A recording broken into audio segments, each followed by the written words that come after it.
let's talk about where we are right now in our life. Why do we do it? We want to make sure that we're able to give you something that we didn't have. People to talk, people to go to, and people to engage with on relationships. And hope that, you can learn through our experiences and things that we've had to overcome. Yeah.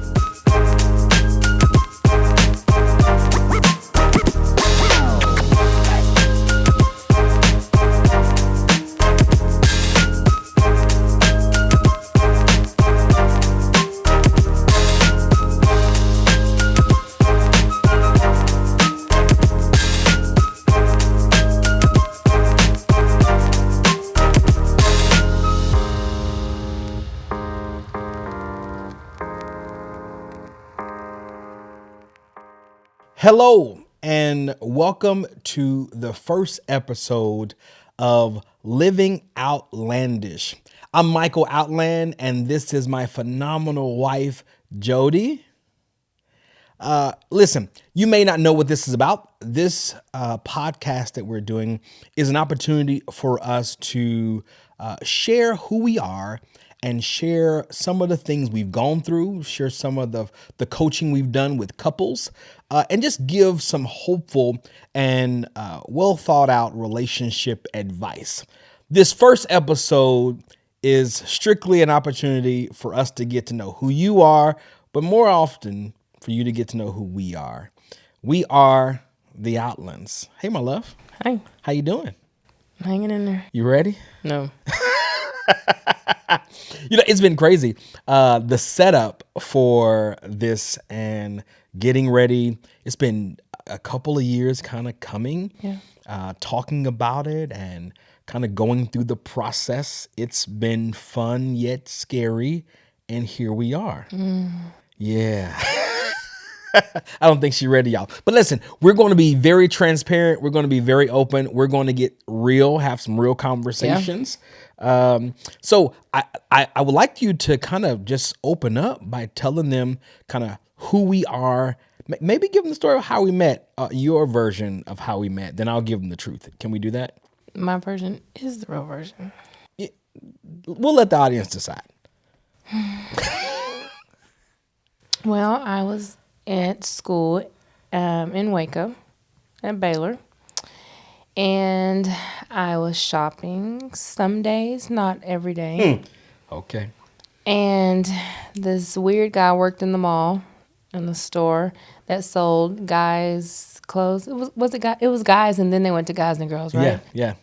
And I would go in there and buy funny T-shirts or, walk the mall with my girlfriends and see this weird dude. And then all of a sudden he started following me around.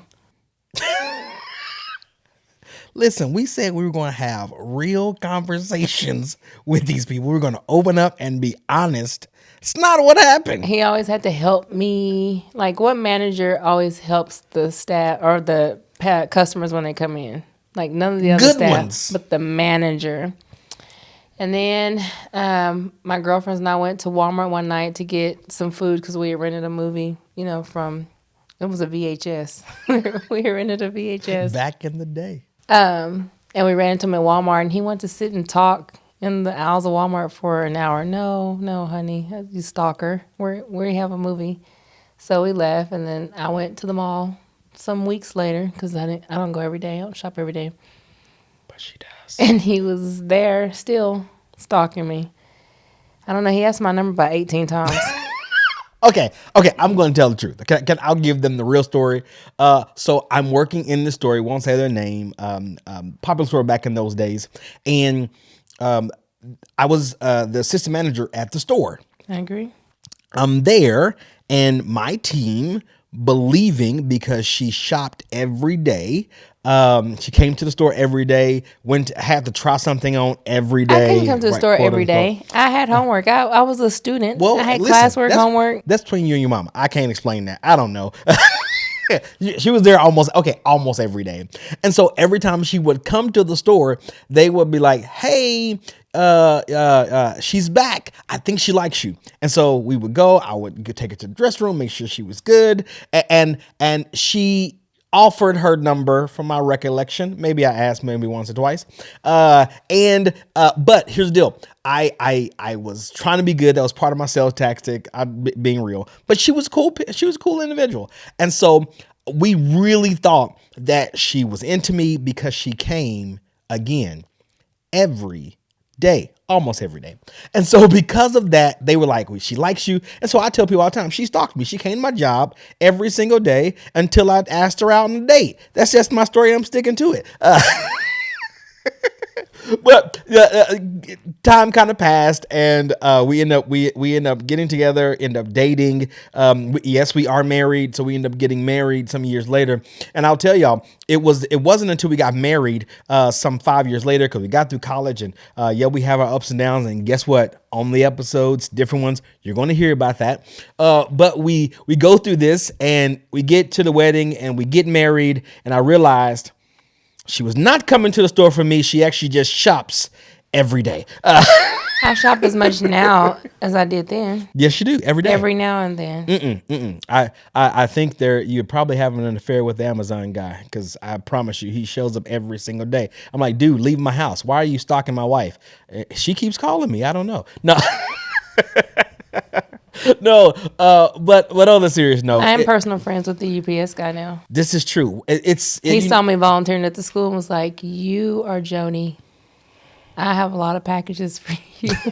It's bad when the UPS guy who's delivering Amazon packages actually knows your name, right? And then he says, Mr. Outland, let me have your phone number, because I know sometime you're not here. If you're not here, one time I had to take the package back. I can just call you. I'm like, babe, you have ordered too much stuff. The young man doesn't even want to take stuff back to the warehouse because we got there. No.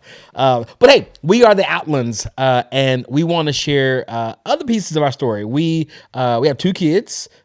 So we, I guess you say collectively, actually have 3. I have a son who I was blessed to have while I was in college. When you met me, mm-hmm. I had him, and I think that was a part of the attraction of how great of a man I was, and how well I was able to fix a bottle. Not joking. Okay.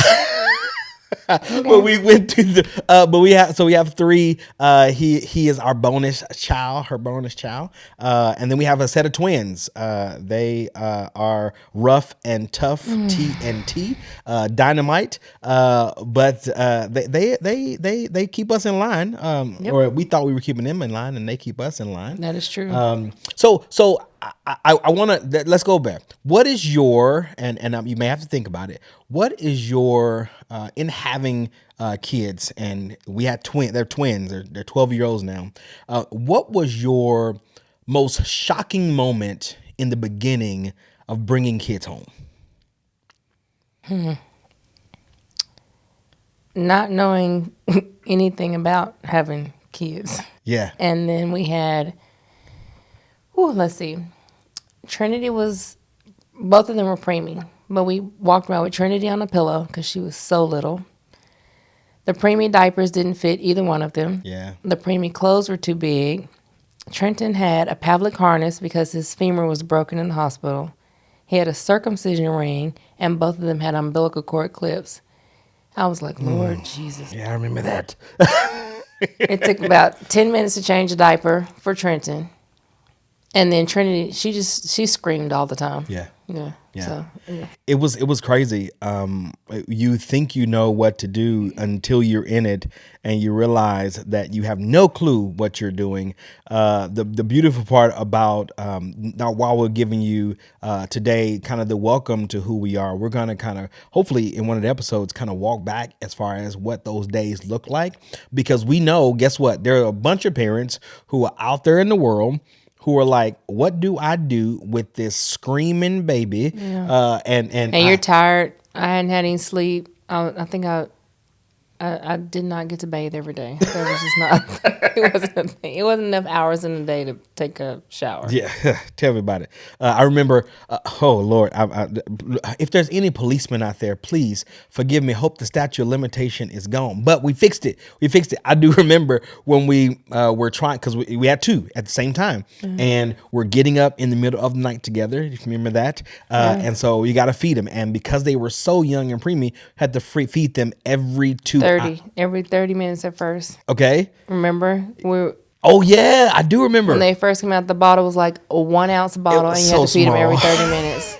We got up to 2 hours before I had to go back to work. You remember that? We did. So we're getting back to up to 2 hours before I go back to work. I'm going back to work. And they had reflux, so you had to let them sit up after they ate. Yes, Lord.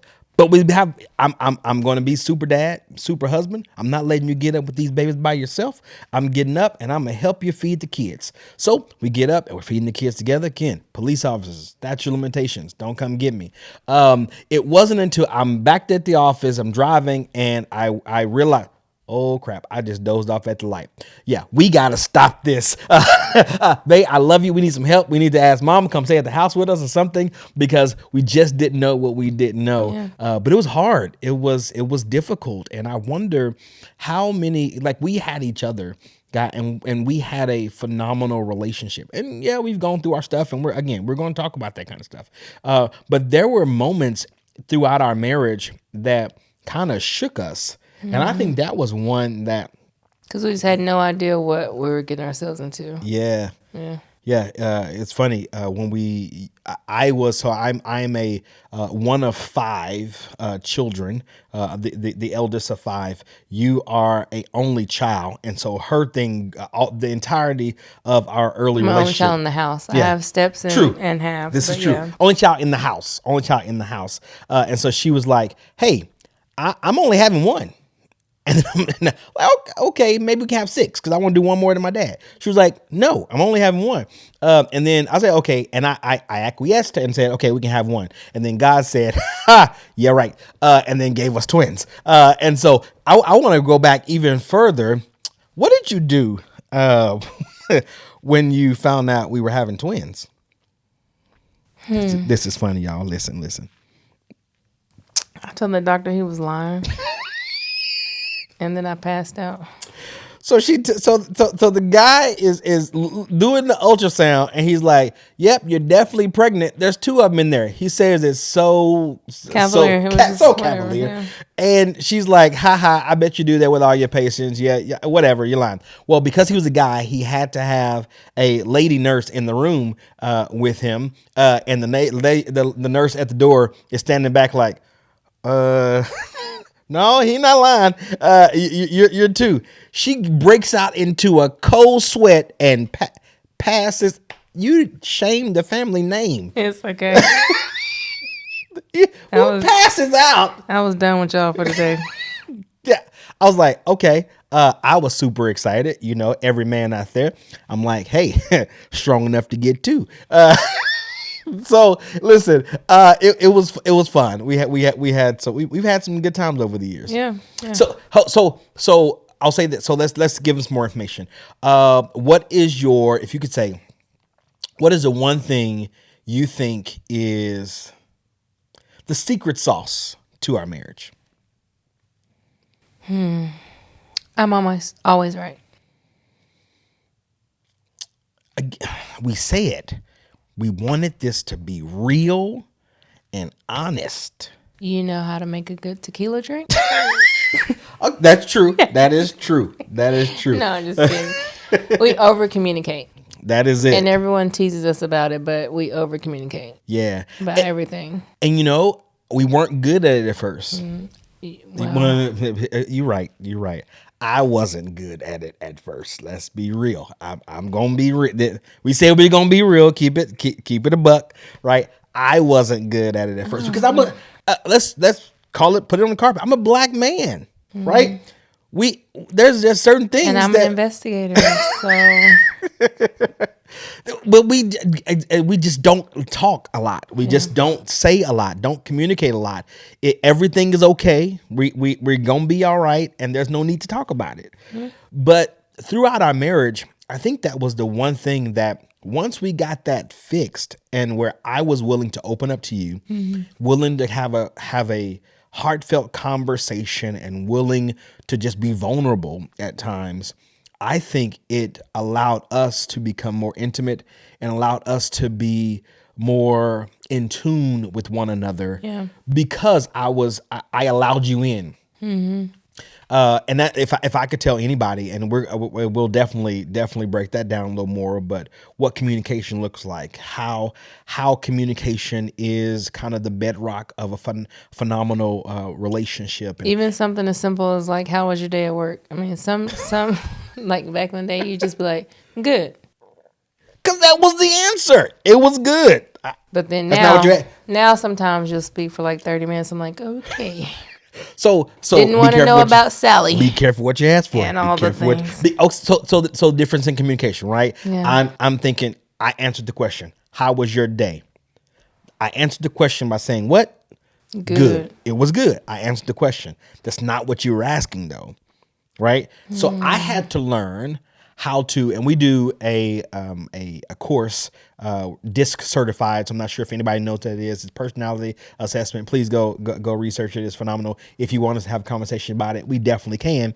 But through that, learning that process and learning that skill set of what DISC is, we learned that you have a personality trait.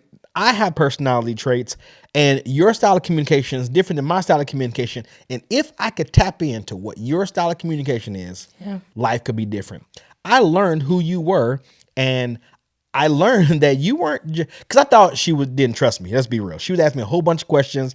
She was interrogating me. I mean, why did I do something wrong? Why are you asking me so many questions? Come to find out, that's just who she is. Yeah. That's her personality. That's what feeds her. And once I realized that, I realized you weren't doing anything against me. You were doing something for you that fulfilled your tendency or comfort zone. That's true. And based off of that, we got better. Mm-hmm. Yeah, I agree. I love it.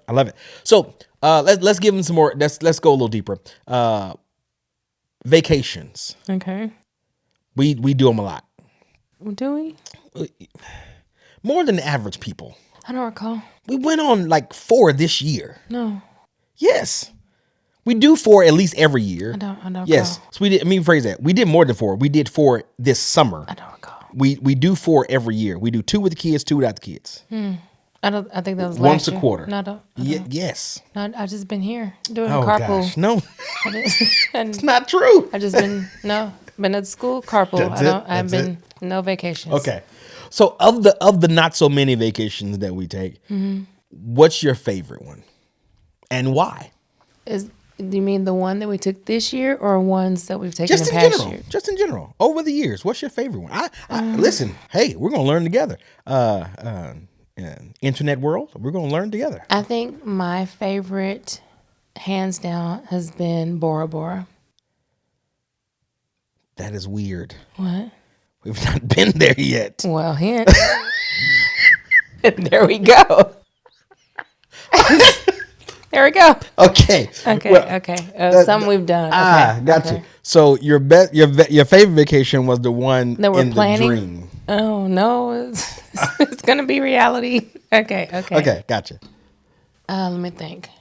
Definitely on a yacht going down the Amalfi Coast. Again, have not done that. Oh, wait. This is not a chance for you to make sure, like, okay, this time next year the people that subscribes to us say, hey, Mr. Allen, did you take your wife to Bora Bora? Did you take her to Amalfi Coast? I don't think that's fair. That's a lot of pressure on me. Okay. No, for real. My favorite, probably, I don't know. I really like the cruise this summer on the what did they call it, the mega ship or something. Yeah. It was just so much to do, and we did some really cool excursions. But I've also liked when we've gone to Jamaica. I liked the Grand Cayman. No, I got it. Hawaii with the family. Okay. Was probably my favorite. Okay. I like that one. Anytime we get to go with the kids, I love. Yeah. I do like Hawaii with the family. Was that 2 years ago now? Maybe, yeah. Because it allowed us to take them somewhere we had gone before, and when we went by ourselves, we were tourists. When we went with them, we were tour guides, right? Yeah, and showed them all the wonderful things, and even did some additional experiences and added on to that. So that was really cool. Yeah, I like that. Yeah, I agree with you that was a good The weather's one. always perfect. Yeah. The water's gorgeous. It feels good. Yeah. Yeah, the one thing we didn't get to do that our son was like, no, we're not doing that. That I regret that we didn't get to do while over there Helicopter ride. was the helicopter ride. I wish we would just kind of forged on. You probably have to drag him on there. So it may have not have been a good trip, but I do remember that one the first time we went. It was amazing. Nice. Yeah. Yeah, going over the. But eating at the off the grid place. Yeah. That was fire. That was fire. Found out my daughter likes tuna, raw tuna. Found out that didn't even know she wanted it. But eating it there in Hawaii. Now she's trying to come back to the state, to this side of the states, if you will, and trying to find it. And poke nachos. It's not. You cannot find poke nachos in Texas. You if you do, you probably don't want to eat it. You can find it. We hadn't found it that good. It's gonna be I'll poke. say that. Yeah. I love it. All right. Wait, what was your favorite vacation? Ooh, okay. That's an unfair question because the kids weren't there. No. They weren't even born yet. You should have dad guilt. You pick a vacation where they're not there. Let me guess. You're going to say that place we went in Mexico where I got Montezuma's revenge. No. Believe it or not, it has less to do with the place and more to do with some of the experiences and why we were there. Sounds crazy. Our honeymoon. Oh, okay. So we took a cruise, my first one ever, if you remember that. But we get to Jamaica at one of our stops. Yeah. Do you remember what we did while we were there? That if you were smart, right, you probably would have done an annulment. But you stayed with me now 16 years after I gave this. I know we did horseback riding. And the horse, I was holding on so tight to the reins. The horse snatched his head and broke all my nails on one hand. I remember that. And you forget that the young Jamaican man that was guiding your horse was trying to take you home said, "Did you really want to go back to America with your husband? You're newly married. Do you really want this man?" I don't remember that. You don't remember that? You don't. And I remember you asking me, could we get in the shark tank and feed the shark? There it is. So one of my favorite things we've ever done, but it was one of the stupidest things that we could have done. So we're on our honeymoon. Okay, we get to where we finished the horseback riding, and we now proceed and say, "Do you want to add on to your adventure?" We're like, "Sure. What do? You can feed the shark." I'm like, "Cool. Yes, we can feed the shark." They didn't add this other part until we get a little closer. So we're walking on the and this little bitty platform, if you remember that. That was moving. And they're like, "Be careful." Guy in front of us, you remember what he did? Fell in. Dude, they said be careful. This dude is crazy. So he falls into the water. The moment where we both should have been a little smarter. They take Chum.